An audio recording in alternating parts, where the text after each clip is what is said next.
His fist connected with my jaw so hard I heard the crack before I felt the pain. I staggered back, tasting blood.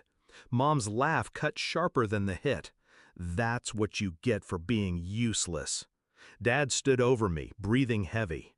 "Maybe now you'll learn to keep that gutter mouth shut." I swallowed the blood and smiled. They had no idea what was coming. It wasn't always like this. When I was 6, Dad used to put me on his shoulders at the fair. He'd win me stuffed toys and tell me I was his little champ. Mom would pack my lunch every day, tucking in a note that said, "Proud of you." But the older I got, the more they seemed to enjoy breaking me. Dad's temper turned from lectures to blows. Mom's silence turned to applause. The night I turned 17, Dad punched me in the ribs because I looked at him wrong. Mom called me dramatic when I couldn't breathe right for a week. The worst part? I still thought maybe one day they'd stop. That illusion ended last winter. I'd gotten a partial scholarship for college, something I worked for years to earn. Dad found the acceptance letter before I could hide it. He ripped it in half. "No kid of mine's wasting time on this crap," he said. Later, I overheard Mom on the phone.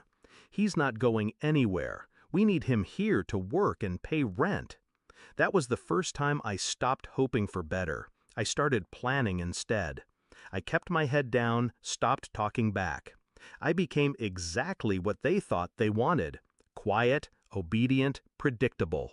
It made them careless. When Dad got drunk, he'd leave his wallet on the counter. I memorized his bank account numbers, the passwords he used. Mom used the same login for everything: her email, her social media, even her online gambling accounts. She had no idea I was watching every transaction. My first step wasn't revenge. It was escape. I got a part-time job at the gas station, told them the paycheck was barely enough for food. In reality, half went into an account they didn't know existed. Step 2 was insurance. I set up a small camera in the living room smoke detector, another in the kitchen clock. Every slap, every insult, every time Dad called me worthless, every time Mom told me I deserved it, all of it saved to a cloud drive they couldn't touch. Then came the break I'd been waiting for. One night, Dad bragged to his drinking buddies about skimming cash from the construction company's budget. He even showed them the invoices, padding numbers, charging for supplies that never existed. He didn't notice me in the hallway. It took me 3 weeks to compile everything: bank transfers, fake receipts, emails. A crime so obvious even a rookie investigator would see it. The night before my 18th birthday, I sent 3 emails. One to the company's owner, one to the IRS, and one to the State Fraud Division. I attached every piece of evidence I had: about him, about Mom's gambling debt she'd been hiding from him, about the unpaid taxes they thought no one noticed. Then I waited. The knock came at 6:43 a.m. exactly a week later. 2 black SUVs, men in jackets with big yellow letters. Dad was still in his underwear when they cuffed him in the doorway. Mom screamed, demanding to know what was happening.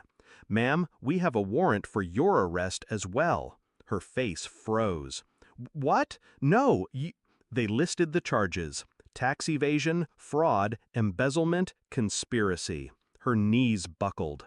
I stood in the hallway, hands in my hoodie pocket, watching as they led both of them out. Dad turned to me, fury in his eyes. "You did this." I didn't deny it. I just smiled. "Guess you won't need me to keep my mouth shut anymore."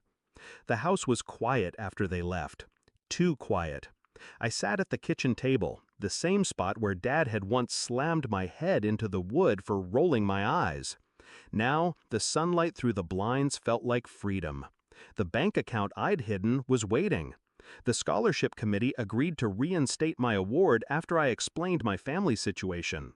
College was no longer a dream, it was my ticket out. Some people ask if I feel guilty. I don't. I didn't ruin them. They built the fire themselves. I just handed them the match. And the best part? They never even saw the smoke until it was too late.